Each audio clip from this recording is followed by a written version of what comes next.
Praise the Lord, ஹல்லேலூயா. கிறிஸ்துவுக்குள் பிரியமானவர்களே, இந்த அருமையான காலை வேளையிலும் ஓய்வு நாளுக்கென்று தேவ வார்த்தை கேட்க வந்த உங்கள் ஒவ்வொருவரையும் இயேசுவின் நினைற்று நாமத்தினாலே அன்பின் வாழ்த்துக்கள். தேவன் நம்மை ஆசீர்வதிக்க வல்லவராயிருக்கிறார். இந்த வேளையில கூட கண்களை மூடி நாம ஜெபிப்போம். ஸ்தோத்திரம் ஏசப்பா, இந்த நாளுக்காக நன்றியோடு ஒப்பு கொடுக்கிற ராஜா, உம்முடைய வார்த்தையால் எங்களை நடத்துகிறீர் அப்பா. அதற்கு கொடான கொடி ஸ்தோத்திரம் ஆண்டவரே. நாளுக்கு நாள் ஆண்டவரே, நாங்கள் புது கிருபைகளோடு வாழ்வதற்கு இந்த வார்த்தைகள் ஆண்டவரே எங்களுக்கு பிரயோஜனமாக இருக்கிறதுக்காக நன்றி செலுத்துகிறோம். கேட்கிறவர்கள் ஆண்டவரே அப்பா நன்றி ஆண்டவரே, ஆசீர்வதிக்கப்படத்தக்கதாக நீர் அப்பா தொடர்ந்து நடத்தும்படியாக ஒப்பு கொடுக்கிறோம். தொடர்ந்து உடைய கரம் கூட இருக்கட்டும். நன்மையினால வழி நடத்துவீராக. இந்த நாள் முழுவதும் கர்த்தருடைய பிரசன்னம் கூடவே இருக்கட்டும். இந்த பிரசங்கத்தை ஆசீர்வதிங்க. எல்லா தடைகளையும் இயேசுவின் நாமத்திலே சபித்து கட்டுகிறேன். பரிசுத்த ஆவியானவர் தொடர்ந்து எங்களை ஆளுகை செய்து வழி நடத்தும். இயேசுவின் நாமத்திலே ஜெபிக்கிறேன் நல்ல பிதாவே, ஆமென். ஆமென். ஹல்லேலூயா, ஹல்லேலூயா. கர்த்தர் நல்லவர், அவர் கிருபை என்றும் உள்ளது. பாருங்க, இந்த நாட்களில் நாம 40 நாள் உபவாச ஜெபம் சிலுவையின் மத்தியில் கர்த்தர் நம்மை நடத்துகிற விஷயத்தை நம்ம பார்த்து கொண்டு வருகிறோம். நீங்க யூடியூப்ல பார்த்தீங்கன்னா நான் ஆடியோ மெசேஜ் நான் தொடர்ந்து பேசிக்கிட்டு இருக்கேன். நீங்க பாருங்க, அது உங்க ஆவிக்குரிய வாழ்க்கைக்கு மிகவும் பிரயோஜனமா இருக்கும். ஆமென், ஹல்லேலூயா. என் தேவன் தன்னுடைய காரியங்களை நம் மூலமா ஆண்டவர் நிறைய வார்த்தைகளை வெளிப்படுத்தி கொண்டிருக்கிறார். சபை மூலமா நிறைய வார்த்தைகள் வருகிறது.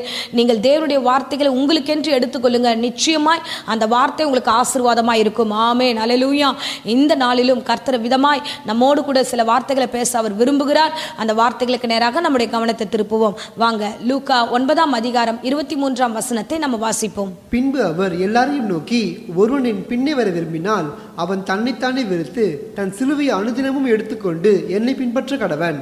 ஆமென், ஹல்லேலூயா, ஹல்லேலூயா. கர்த்தர் பாருங்க இந்த காலை வேளையில நம்மோடு கூட பேசுகிறார். இயேசுவானவர் அவர் சொல்லுகிற வார்த்தை, ஒருவன் என்னை பின்பற்ற விரும்பினால் அவன் என்ன பண்ணணும்னா தன்னை தானே வெறுத்து.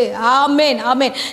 எல்லாருமே இயேசு அப்படியே ஃபாலோ பண்ணுவாங்களா அப்படின்னா அது ஒரு கேள்விக்குறிதான். பாருங்க, நம்ம இயேசுவை விரும்பினவர்களாக இருக்கிறோமா, அவரை ஃபாலோ பண்றோமா? இது ரெண்டுக்கும் நிறைய டிஃபரன்ஸ் இருக்கு. இன்னைக்கு ஆண்டவர் சொல்லுகிறார், உங்களை வெறுத்து நீ என் பின்னாக ஒவ்வொரு நாளும் அனுதினமும் நீ சிலுவை எடுத்துக்கொண்டு வரணும்னு ஆண்டவர் திட்டமாய் ஒரு காரியத்தை எல்லா ஜனங்களுக்கு மத்தியில் சொல்லுகிறார்.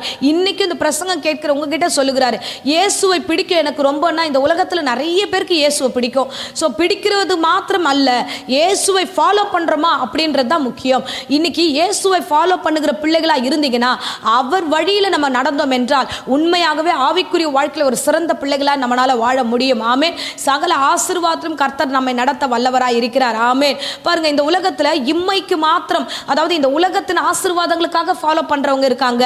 இந்த உலகத்தினுடைய ஆசீர்வாதங்கள், இந்த உலகத்தினுடைய இன்பங்கள், தன்னுடைய ஆசைகள், இச்சைகள், இதற்காக ஜோபிக்கிற பிள்ளைங்க, இதுக்காக ஃபாலோ பண்ற பிள்ளைங்களா இருக்கிறாங்க. ஆனா தேவனாகிய கர்த்தர் எப்படி விரும்புகிறார் என்றா, இந்த உலகத்திற்காக மாத்திரம் நீங்க ஃபாலோ பண்ணாதீங்கம்மா.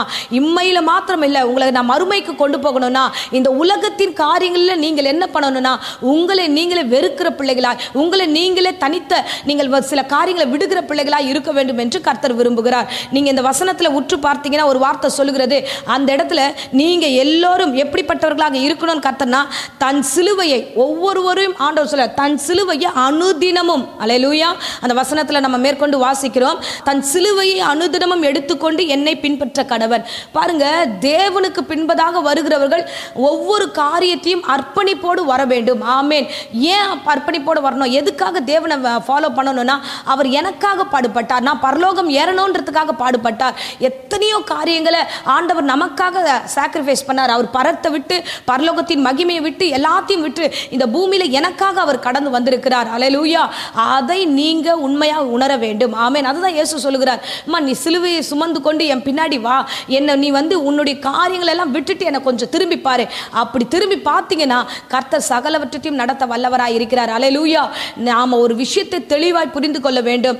இம்மையின் காரியங்கள், இந்த உலகத்தினுடைய காரியங்கள், இந்த உலகத்தினுடைய காரியத்திற்காக நான் ஃபாலோ பண்றேன், நான் இந்த உலகத்தின் காரியத்துக்காக தான் இயேசுவை ஃபாலோ பண்றேன்னா கண்டிப்பா அந்த காரியத்தின் ஆசீர்வாதங்கள் என் தேவனாகிய கர்த்தர் நமக்கு தருவாரனா ஒரு டவுட். ஏன்னா தேவன் வந்ததே உங்களை பரலோகம் கொண்டு போகணுன்றதுக்காக தான். அதுக்கு தான் சொல்றாருமா, நீங்க கொஞ்சம் சாக்ரிஃபைஸ் பண்ண நீங்க உங்களுக்கு இடம் கொடுங்க, நீங்க சந்தர்ப்ப சூழ்நிலைக்கு தகுந்தாற் போல மாற்றிக்கொள்ளாதீங்க. என் தேவன் எனக்காக தான் இந்த சிலுவை சுமந்தான்ற ஒரு எண்ணம் இருந்துச்சுன்னா நீங்க அவரை உண்மையாய் ஃபாலோ பண்ணுவீங்க. பாருங்க, இந்த இயேசு கிறிஸ்துவை ஃபாலோ பண்ணின 12 சீஷர்கள் ஆண்டவர் தம்முடைய பிள்ளைகள் எல்லாம் செலக்ட் பண்ணார். வச்சிருந்தார். அதுல முக்கியமா 3 பேரை தன் கிட்ட வச்சிருந்ததை நீங்க பார்த்திருப்பீங்க. அதுலயும் அந்த 3 பேர்ல பேதுருவை குறித்து இன்னைக்கு நம்ம சில காரியங்களை பார்ப்போம். பேதுரு தன் ஆவிக்குரிய வாழ்க்கையை ஆரம்பித்த நாளிலிருந்து ஒவ்வொரு காரியமாய் அவருடைய நிலைப்பாடுகளை அவர் அறிந்திருக்கிறார். அதனாலதான் அவருடைய ஆவிக்குரிய வாழ்க்கையில அவர் 2 பேதுருல அவர் ஒரு வார்த்தையை எழுதி வைக்கிறார். நம்ம வாசிக்கலாம். 2 பேதுரு 2ஆம் அதிகாரம் 22வது வசனத்தை வாசிப்போம். நாய் தான் கக்கினது தின்னவும் கழுவப்பட்ட பன்றி சேற்றிலே புரளவும் திரும்பினது என்று சொல்லப்பட்ட மெய்யான பழமொழியின்படியே. பாருங்க, இதுல பழமொழியை குறித்து அவர் சொல்றாரு. என்னன்னா, நாய் தன் கக்கினதை தின்றது போலவும் இந்த பன்றியானது கழுவப்பட்டதுக்கு அப்புறம் மறுபடியும் சேர்ல போய் சேருவது போலவும் மனுஷன் முதல்ல ஒரு இருக்கிற காரியத்துல இருந்து இயேசுவை ஃபாலோ பண்ணி மறுபடியும் கடந்து போகும்போது அவன் திரும்ப திரும்ப பாவத்துல விழுகிறவனாக மாறுகிறான். அதே மாதிரிதான் நானும் அப்படி இருந்தேன். ஆனா நாம் அப்படி இருக்க கூடாது என்று வேதம் சொல்லுகிறது. அல்லேலூயா. இன்றைக்கு இந்த பிரசங்கத்தை கேட்கிறவர்களே, ஏதோ ஒரு இந்த உலக காரியத்துக்காக ஃபாலோ பண்ணிட்டு அப்படியே விட்டுட்டு போயிடாதீங்க. தேவனை ஃபாலோ பண்ணணும்னா நம்மை நாமே அர்ப்பணிக்கிற பிள்ளைகளாய், அவர் எப்படி நமக்காக அர்ப்பணிக்கப்பட்டவராய் வந்தாரோ அதே மாதிரி நாமும் அவருக்கு அர்ப்பணிக்கப்பட்ட பிள்ளைகளாய் இந்த உலகத்துல நாம வாழ்வது மாத்திரமல்ல, மறுமையில போய் வாழ்வதற்கு ஆண்டவரை ஃபாலோ பண்ற பிள்ளைகளாய் இருக்கணும்னு அனுபவித்த இந்த பேதுரு சொல்லுகிறார். சரி, அவருடைய வாழ்க்கையில என்னெல்லாம் நடந்தது? முதல் முறையா பேதுரு ஆண்டவர் சந்திக்கும் போது எப்படி இருந்தானா, நல்ல ஆசீர்வாதமான பிள்ளையா, இல்ல எல்லா விதமான வல்லமையிலோடு அவன் சந்தோஷமா இருந்த பொழுது பேதுருவை கர்த்தர் சந்திக்கல. முதல்ல பேதுருவை கர்த்தர் சந்தித்த விதம் எப்படி இருந்ததுன்னா, அவன் ஒரு கடலோரத்துல போய் அவன் மீன் பிடிக்கிறவனாக இருக்கிறான். அவனுடைய தொழில் மீன் பிடிக்கிற தொழில். அவன் சிறு வயதிலிருந்து அந்த இடத்துல இருந்தவன். முழுவதும் அவன் போய் கடல்ல மீன் பிடிக்க போனா அங்க ஒரு மீன் கூட அவனுக்கு கிடைக்கல. வெறுமையா திரும்பி வரான். திரும்பி அந்த வலைகளை அலசி கொண்டிருக்கிறான். அலசிக்கிட்டே இருக்கும்போது என்ன நடக்குது அப்படின்னா, அங்கே இயேசுவானவர் வருகிறார். நின்னு பார்த்துட்டு அங்க இருக்கிற படகுல ஒரு படகை கூப்பிடுறாரு. இங்க அந்த படகு கொடுங்க அப்படின்றாரு. அந்த படகு மேல ஏறி உட்காந்து ஜனங்களுக்கு அவர் பிரசங்கிக்கிறார். அல்லேலூயா. பிரசங்கம் பண்ணி அவங்களோட பேசிட்டு இயேசுவானவர் திரும்பி பேதுருவை பார்த்து சொல்லுகிறார். நம்ம வாசிப்போம். லூக்கா 5ஆம் அதிகாரம் 4ஆம் வசனத்தை நாம் வாசிப்போம். அவர் போதகம் பண்ணி முடித்த பின்பு சீமோனை நோக்கி, ஆழத்திலே தள்ளி கொண்டு போய் மீன் பிடிக்கும்படி உங்கள் வலைகளை போடுங்கள் என்றார். ஆமென். அல்லேலூயா. இந்த வேத வசனத்துல வாசிக்கிறோம், ஆண்டவராகிய கிறிஸ்து சொல்லுகிறார் பேதுருவை பார்த்து, அவன் அந்த வலையை அலசிக்கிட்டே இருக்கிறான். வெறுமை ஒண்ணுமே இல்லை. அதை அலசிக்கிட்டே இருக்கும்போது அவன் ஆண்டவர் கூப்பிடுறாரு, பேதுருவே நீ என்ன பண்ணி இப்ப ஆழத்துல கொண்டு போய் இந்த வலைகளை போடு அப்படின்னு சொல்லும்போது, அப்ப அவன் சொல்றான், ஆண்டவரே நான் முழுவதும் போட்ட ஆண்டவரே, ஒரு மீன் கூட ஆகப்படல ஆண்டவரே, எனக்கு நல்லா தெரியும், நான் ஒரு ஃபிஷர்மேன், எனக்கு எல்லாம் புரியும் அப்படின்னு சொல்லிட்டு திரும்பி அவன் ஆண்டவர்கிட்ட தன்னுடைய விளக்கத்தை கொடுக்குறான். ஆனாலும் அவன் திரும்ப ஒரு வார்த்தை சொல்கிறான், ஆனாலும் ஆண்டவரே என்னுடைய காரியம் எல்லாம் எனக்கு தெரியுது, நீ சொல்றீங்க, அதனால நான் இப்போ அந்த வேலையை நான் செய்கிறேன்னு சொல்லிட்டு ஆண்டவருடைய வார்த்தையை கொடுத்துட்டு அவன் போய் போடுறான். போடும்பொழுது வலை கிழிந்து போகத்தக்கதாக மிகுதியான மீன்களை அவன் பெற்றுக்கொள்ளுகிறான். அப்போ ஆண்டவர் அவனை பார்த்து எப்படி தெரியுமா கூப்பிடுறாரு? இந்த கடைசி இந்த வசனத்தை நம்ம வாசிக்கிறோம். 10வது வசனத்துல பேதுருவை பார்த்து கர்த்தர் சொல்லுகிறாரு, அப்பொழுது இயேசு சீமோனை நோக்கி, பயப்படாதே, இது முதல் நீ மனுஷனை பிடிக்கிறவனா இருப்பாய் என்றார். ஆமென். ஹல்லேலூயா. முதல் வார்த்தை நம்ம வாசிக்கிறோம். நம்ம என்னன்னா, பேதுருவை கர்த்தர் அழைக்கும் பொழுது அவன் வெறுமையானவனாக, ஒன்றுமில்லாதவனாக, ஒரு தோல்வி முகத்தோடு இருக்கிறவனாக தான் கர்த்தர் அழைக்கிறார். இன்னைக்கு இந்த பிரசங்கத்தை கேட்கிற அருமையான பிள்ளைகளே, தேவன் உங்களை தேடி வந்த விதத்தை கொஞ்சம் யோசிச்சு பார்ப்போம். இந்த உலக பிரகாரமாவே நம்ம யோசிச்சுட்டு இருக்கோமே, இன்னைக்கு ஆவிக்குரிய விஷயத்தை பத்தி கொஞ்சம் அனலைஸ் பண்ணுவோம். கர்த்தர் உங்களை ஆசீர்வதிக்க சித்தமா இருக்கிறார். எப்ப பிரசங்கத்தை கேட்க உள்ள வந்துட்டீங்களோ அப்பவே கர்த்தர் ஆசீர்வதிக்க ஆரம்பிச்சிட்டாரு. ஆனா ஆவிக்குரிய வாழ்க்கையில நீங்கள் வளர வேண்டும். ஆவிக்குரிய வாழ்க்கையை நீங்கள் புரிந்து கொள்ள வேண்டும். என் தேவனாகிய கர்த்தர் உங்களிடத்துல பேச விரும்புகிறார். இப்போ பேதுரு எப்படி இருந்தார்? அவனா வெறுமையானவனாக, தேவ சமூகத்துல ஒன்றுமில்லாதவனாக தான் காணப்பட்டான். தோல்வி முகத்தோட, என்னடா ராத்திரி முழுக்க போனமே ஒண்ணுமே நடக்கலையேன்னு கண் கலங்கினவனாக இருக்கிறான். என் தேவனாகிய கர்த்தர் அப்பொழுதுதான் அவனை அழைக்கிறார். அல்லேலூயா. தேவன் அழைக்கிற அழைப்பை முதலாவது நம்ம என்ன பண்ணா, காது கொடுத்து கேட்கணும். கர்த்தர் கொடுக்கிற வார்த்தையை காது கொடுத்து கேட்டாதான் நாம் அதன்படி நம்ம செய்கிறவர்களாக ஆண்டவருடைய அற்புதத்தை காண செய்வார். பேதுரு காது கொடுத்து கேட்டான். ஃபர்ஸ்ட் கேட்டாரு, அவ்வளவுதான். கேட்கிறாரு, காது உள்ளவன் கேட்க கடவன்ற வசனத்தின்படியே அவர் கேட்கிறார். கேட்ட உடனே தான் அவர் கண்களுக்கு ஒரு அற்புதம் நடக்குது. வலை கிழிந்து போகத்தக்கதான ஒரு அற்புதம். அல்லேலூயா. இயேசு என்னெல்லாம் சொல்றாரோ அதை காது கொடுத்து முதல்ல கேளுங்க.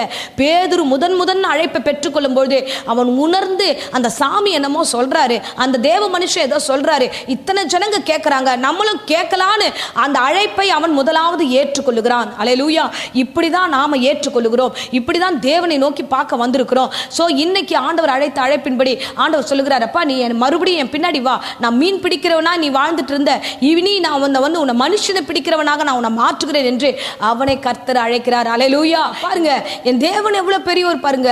அவனை அழைக்கிறாரு, அவன் தேவனுடைய சமூகத்தில் ரட்சிக்கப்பட்டு உள்ளே கடந்து வருகிறான். இது முதல் காரியம். அவன் வந்த விதம், அவன் வெறுமையானவனை கர்த்தர் அழைத்து ஆசீர்வாதத்தை கர்த்தர் நடத்தினார். வந்த விதம். இரண்டாவது விதம், வந்தவன் நடுவுல குழம்புறான், பிரச்சனை வரும்போது குழம்புறான். ஒருத்தன் சிலுவையை சுமந்து ரெடி ஆண்டவரேன் வரோம், ரெண்டாவது நடுவுல வரும்போது பிரச்சனை வந்ததுன்னா அந்த சிலுவையின் வாழ்க்கையை நம்ம விட்டுட்டு ஓடிடுறோம். ஐயோ இயேசுவை ஃபாலோ பண்றது ரொம்ப கடினம் சொல்லிட்டு ஓடிடுறோம். பேதுருவும் அப்படிதான். என்ன பண்ணுகிறான், நடுவுல வந்தவன் எல்லா குழப்பத்துக்கு மத்தியில மாறுகிறான். இயேசுவானவரை பிடிக்கிறார்கள், இயேசுவானவரை சிலுவைக்கு ஒப்பு கொடுக்கிறார்கள். அப்ப அந்த இடத்துல அவன் என்ன ஆகுறானா, தன்னிலையில வந்து அவன் விழுந்து போகிறான். அல்லேலூயா. நம்ம வாசிக்கிறோம் பாருங்க, மத்திய 26ஆம் அதிகாரத்துல 58வது வசனத்துல நம்ம வாசிக்கிறோம். அங்கே இயேசுவானவரை எப்படி ஃபாலோ பண்றான் தெரியுமா? முதல்ல கடற்கரையில இயேசு கிட்ட வந்தவன் இப்ப கடற்கரையை விட்டு வெளியில வந்து ஆவிக்குரிய வாழ்க்கையில வளர ஆரம்பிச்சவன் இரண்டாவது காரியமாக இயேசுவை எங்க பார்க்கறானா வாசிக்கலாம். பேதுரு தூரத்திலே அவருக்கு பின் சென்று பிரதான ஆசாரியனுடைய அரண்மனைக்கு வரைக்கும் வந்து உள்ளே பிரவேசித்து முடிவை பார்க்கும்படி சேவகரோட உட்கார்ந்தான். ஆமென். ஹல்லேலூயா. இங்க வசனத்துல வாசிக்கிறோம், இரண்டாவது அந்த பேதுரு எப்படி ஃபாலோ பண்றானா, தூரத்துல நிக்கிறான். அல்லேலூயா. இயேசுவை பிடிக்கிறாங்க. அங்கே வந்து இயேசுவை பிடிச்சி சிலுவையில் அடிக்கிறதுக்கு அங்கே பிரதான ஆசாரியர்கள்லாம் வந்து பிளான் பண்ணி பேசிக்கிட்டு இருக்காங்க. அங்கே பிரச்சனை வந்துருச்சு, அங்கே கைது பண்ணிட்டாங்க. இதுக்கப்புறம் வந்து இயேசுவை ஃபாலோ பண்ண முடியாது. ஒரு பிரச்சனை வந்ததுமே இயேசுவை ஃபாலோ பண்ண முடியாதுன்னு அறிந்து தூரமாக நிற்கிறான். தூரமாக நின்று என்ன நடக்குதுன்னு பார்க்கலாம். அல்லேலூயா. நான் ஜோம் பண்ணது நடக்கலை, அதனால ஏன் சர்ச்சுக்கு வரல, நான் ரொம்ப நாளாக ஜோம் பண்ணேன், சில விஷயம் நடக்கலை, அதனால் நான் கொஞ்ச நாள் கழிச்சு வரலான்னு நினச்சேன். அல்லேலூயா. எனக்கு மனசு சரியில்லை, அதனால் கொஞ்ச நாள் கழிச்சு வரலான்னு நினைக்கிறேன். எனக்கு ரொம்ப மனசு வேதனையாக இருக்குது, என்னால் இப்படி இருக்க முடியல, அதனால தான் நான் வந்து இந்த காரியத்தை அவாய்ட் பண்ணுறேன், அதனால தான் இந்த பிரசங்கத்தை கேட்கல.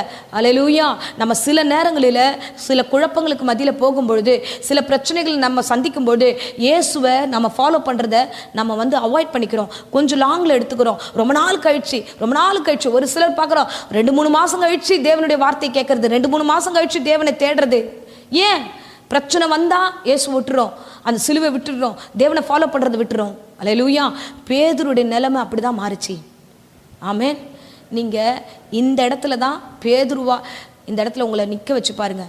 நான் இயேசுவுக்கு எப்படிப்பட்டவளாக இருக்கிறேன், அவரை ஃபாலோ பண்ணுற பிள்ளையா இருக்கிறேனா, இல்லை அவரை விரும்புகிற பிள்ளையா தூரமாக நின்று பார்த்தா போதும்னு இருக்கிறோமா? அல்லேலூயா. என் அன்பு பிள்ளையே, உனக்காக சிலுவை சுமந்தாரே, உனக்காக ஜீவனை கொடுத்தாரே, உன் வாழ்க்கை மாத்திரமல்ல உன் குடும்பத்தையும் உன் சந்ததியும் ஆசீர்வதிக்க வேண்டும் என்று என் தேவனாகிய கர்த்தர் உனக்காக பரலோகத்தில் எல்லாவற்றும் ஆயத்தப்படுத்தியிருக்கிறாரே. கொஞ்சம் காரியம், கொஞ்சம் ஒரு சின்ன பிரச்சனை, சின்ன குழப்பம் வந்ததுமே தேவனை விட்டுட்டு நம்ம யோசிக்கிறோம். அல்லேலூயா. நீங்கள் தேவன் கிட்ட வாங்க, என் தேவனுடைய அழைப்பை ஒரு காரியத்தை யோசிங்க, ஆண்டவர் நமக்காக எல்லாத்தையும் செஞ்சாருன்னு. ஆமென். பேதுரு நின்று தூரமாக நின்றான்.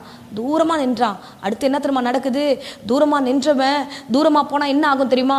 இயேசுவை மறக்க தோணும், இயேசுவை மறுதலிக்க தோணும், இயேசுவை விட்டுட்டு ஓட தோணும். அப்படிதான் அவன் 3 முறை அவன் மறுதலிக்கிறான். 3 முறை இயேசுவை தெரியாது.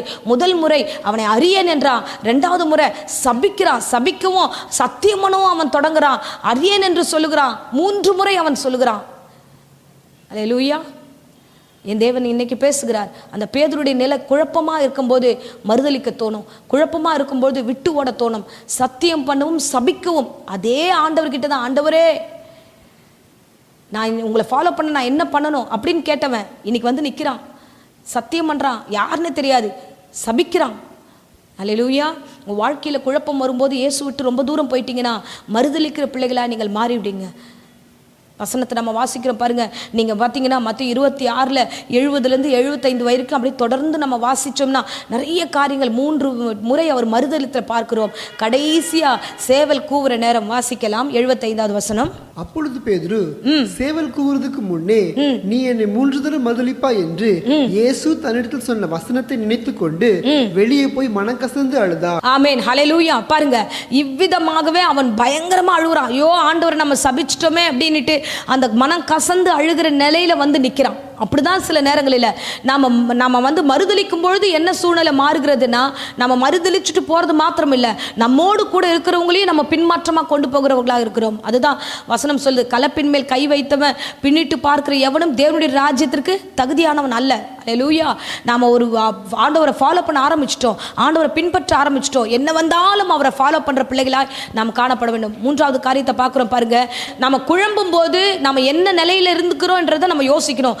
அவன் வந்து பிரச்சனையை பார்த்ததுமே சபிக்க ஆரம்பிக்கிறான், ஆண்டவர் மறுதலிக்க ஆரம்பிக்கிறான், அப்புறம் கடைசியா ஐயோ இயேசு சொன்ன மாதிரியே நம்ம மறுதலிச்சிட்டோமேன்னு உட்காந்து அவன் அழ ஆரம்பிக்கிறான். இதுதான் வருகிறோம், இதான் கடைசியில் வந்து நிற்போம் நம்ம. ஆமேன். ஸோ இந்த நிலையில், அப்படிப்பட்ட ஒரு நிலையில் இருக்கிறோம்னா அடுத்து என்ன தெரியுமா நடக்கும்? நம்மளை அறியாமையே அடுத்து பின்மாற்றத்துக்கு போய் சேர்ந்துருவோம். என்ன நடந்ததுன்னா, அவன் கூட இருக்கிறவங்க எல்லாரையும் கூட்டிக்கிட்டு அவன் என்ன பண்ணுறான், நான் மறுபடியும் மீன் பிடிக்க போகிற, யார் என் கூட வராங்க அப்படின்னு இதை கேட்க ஆரம்பிக்கிறான். மூன்றாவது காரியத்தை சொல்லுகிறேன், நீ மாத்திரம் மறுதலிச்சுட்டு போல, உன்னோடு கூட சேர்ந்து எல்லாரையும் சேர்த்து கூட்டிட்டு போயிடுவேன். வாசிக்கலாம். யோவான் 21:3 வாசிப்போம். சீமோன் பேதுரு மற்றவர்களை நோக்கி மீன் பிடிக்க போகிறேன் என்றார். அதற்கு அவர்கள், நாங்களும் உடனே கூட வருகிறோம் என்றார்கள். அவர்கள் புறப்பட்டு போய் உடனே படவேறினார்கள். அந்த ராத்திரியிலே அவர்கள் ஒன்றும் பிடிக்கவில்லை. ஆமென். அல்லேலூயா. இந்த ஒரு தீர்க்க தரிசனம், இயேசுவை விட்டுட்டு நீங்க போனீங்கன்னா உங்க வாழ்க்கையில இனி எதையுமே பிடிக்க முடியாது. நான் வீட்டை கட்டிடுவேன் முடியாது, நான் ஆசீர்வாதமாக வாழ்ந்துட முடியாது, எனக்கு திருமணம் நடந்துட முடியாது. இயேசு இல்லாமல் இனி உங்கள் வாழ்க்கையில் ஒன்றுமே இருக்காது. இயேசுவை பின்பற்றிட்டு மறுதலிச்சுட்டு போனவங்களுடைய நிலைமை அந்தோ பரிதாபம். அல்லேலூயா. இங்கே வசனத்தில் வாசிக்கிறோம், மீன் பிடிக்க போகிற வரீங்களா அப்படின்னு கேட்குறான் பார்த்தீங்களா, அங்கே பேதுரு விழுந்துட்டான், அங்கேயே பேதுரு விட்டுட்டான். அல்லேலூயா. ஆனாலும் இயேசு அங்கே விடலை. என்ன திரும்ப பண்ணுறாரு? திரும்ப வருகிறார். இதுதான் ஆண்டவர். திரும்ப வராரு, திரும்ப பேதுரு கிட்ட வராரு, அவங்க கிட்ட நெருங்குகிறார், ஆண்டுகிட்ட வந்து பேசுகிறாரு, பேதுருவே மறுபடியும் என்னை ஃபாலோ பண்ணுவியா, நீ என்னை நேசிப்பியா? என் ஆண்டவர் உனக்காக காத்திருக்கிறார். இந்த வசனத்தை தொடர்ந்து வாசிச்சோம்னா, அவங்க மீன் பிடிக்கல, ஒன்றும் இல்லாமல் வெறும் கையோட வராங்க அப்படின்னு தெரிஞ்சு அந்த கடலோரமாக நிற்கிறாரு, நின்றுட்டு வெயிட் பண்ணி பார்த்துட்டு இருக்கிறாரு. ஏதாவது இருக்கா அவங்க கையில்? ஒன்றும் இல்லை ஆண்டவரே. இயேசு விட்டுட்டு போனால் நம்ம கையில் ஒன்றும் இருக்காது. ஆமென். திரும்ப வந்து ஒரு காலிங் கொடுக்குறாரு. இன்னைக்கு இது ஒரு தீர்க்க தரிசன வசனம் தான். இன்னைக்கு மறுபடியும் ஆண்டவர் வருகிறார். இந்த பிரசங்கத்தை கேட்கிற யாரானாலும் சரி, இயேசுவானவர் மறுபடியும் வந்து சொல்லுகிற வார்த்தை 15வது வசனத்தை வாசிப்போம். இயேசு சீமோன் பேதுருவை நோக்கி, யோனாவின் குமாரனாகிய சீமோனே, இவர்களிலும் நீ அதிகமாய் நீ இடத்தில் அன்பா இருக்கிறாயா என்றார். அதற்கு அவன், ஆம் ஆண்டவரே, உம்மை நேசிக்கிறேன் என்பதை நீர் அறிவீர் என்றான். அவர் என் ஆட்டுக்குட்டிகளை மேய்ப்பாயாக என்றார். ஆமென். அல்லேலூயா. பேதுரு மறுபடியும் ஆண்டவர் சந்திக்கிறார். ஒன்றுமில்லாதவனா என் பிள்ளை மறுபடியும் நிற்கிறான். முதல்ல ஆரம்பிக்கும் போது ஒன்றும் இல்லை, ரெண்டாவது ஆரம்பிக்கும் போது ஒன்றும் இல்லை. அவனுடைய காரியத்தில் என் தேவனாகிய கர்த்தர் அப்படிதான். நீ ஒன்றும் இல்லாத போதெல்லாம் உன்கிட்ட வந்து நிற்கிறார். இப்போ கூட நீங்கள் குழம்பி எதையாவது யோசிச்சுட்டு இருந்தீங்கன்னா, நான் இருக்கேன், என்னை நீ நேசிக்கிறியா, என்னை நேசிக்கிறியா? ஆமாம் ஆண்டவரே, நான் நேசிக்கிறேன் ஆண்டவரே, நீ வா, என்னை ஃபாலோ பண்ணு, நான் உன்னை நடத்துகிறேன். ஆமென். அல்லேலூயா. இன்னைக்கு அதுதான் பிரசங்கம், இன்னைக்கு அதுதான் வார்த்தை. என்னை ஃபாலோ பண்ணு, என்னை பின்பற்றி வா, என்னை பின்பற்றி வருகிற நீ உன்னை நீயே வெறுத்து. அதுதான் அந்த வசனத்தில் நம்ம மறுபடியும் வாசிக்கிறோம். ஆரம்ப வசனத்தை நம்ம வாசிப்போம். பின்பு அவர் எல்லாரையும் நோக்கி, ஒருவன் என்னை பின்பற்றி வர விரும்பினால் அவன் தன்னைத்தானே வெறுத்து தன் சிலுவை அனுதினமும் எடுத்துக்கொண்டு என்னை பின்பற்ற கடவன். ஆமென். அல்லேலூயா. தன்னைத்தானே வெறுத்து அனுதினமும் ஃபாலோ பண்ணுங்க. என் தேவன் உங்களை நிறைவாய் ஆசீர்வதிக்க வல்லவராக இருக்கிறார். உங்களை தான் கர்த்தர் அழைக்கிறார், உங்ககிட்ட தான் வருகிறார். நீங்க நல்லா இருக்கும்போது உங்க பட்சத்தில் வரல, நீ வெறுமையா இருக்கும்போது உன் இடத்துல வந்து உனக்கு அழைப்பு கொடுத்தவர். என்ன பிரச்சனை வந்தாலும் அவர் சந்திப்பார், அவர் சந்திக்க வல்லவராக இருக்கிறார். நடுவில் விட்டுட்டு போனாலும் அவர் விடுகிற தேவன் அல்ல. நான் உன்னை விட்டு விலகுவதுமில்லை, உன்னை கைவிடுவதில் என்று சொன்ன தேவன் அவர் உங்களோடவே கூட இருப்பார். நிச்சயமா பிரச்சனைகளை தாண்டி வர கர்த்தர் கிருபை செய்வார்.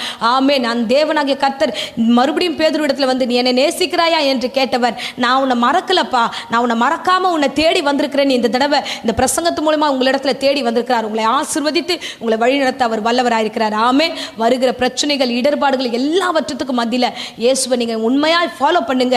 இந்த சிலுவையின் தியானங்களுக்கு மத்தியில் போயிட்டு இருக்கோம், 40 நாள் உபவாச ஜபத்தில் போயிட்டு இருக்கிறோம். நீங்கள் எங்களோடு கூட சேர்ந்து கலந்து கொள்ளுங்க, ஜபத்தில் தொடர்ந்து நீங்க பங்கெடுங்க. என் தேவனாகிய கர்த்தர் உங்களை ஆசீர்வதித்து உங்களை ஸ்திரப்படுத்த நடத்த வல்லவராயிருக்கிறார். ஆமென். இப்பொழுதும் கண்களை மூடி நாம் ஜெபிப்போம். கர்த்தர் நம்மை ஆசீர்வதிக்க வல்லவராயிருக்கிறார். ஸ்தோத்திரம் ஏசப்பா, உமக்கு ஸ்தோத்திரம் ஆண்டவரே. அப்பா, உம்முடைய பிள்ளைகளை நீர் அழைத்த விதமும் ஆண்டவரே, நடத்தின விதத்தையும் ஆண்டவரே இன்றைக்கு நாங்கள் கண்டோம். ஆண்டவரே, பேதுரு தன் நிலையை மறந்து ஆண்டவரே அப்பா பல காரியங்களை அவர் இழந்திருந்தாலும் மறுபடியும் அவரிடத்துல தேடி வந்தது போல இன்னைக்கு இந்த பிரசங்கத்தை கேட்ட ஒவ்வொரு பிள்ளைகளையும் ஆண்டவரே நீர் ஆசீர்வதிப்பீராக.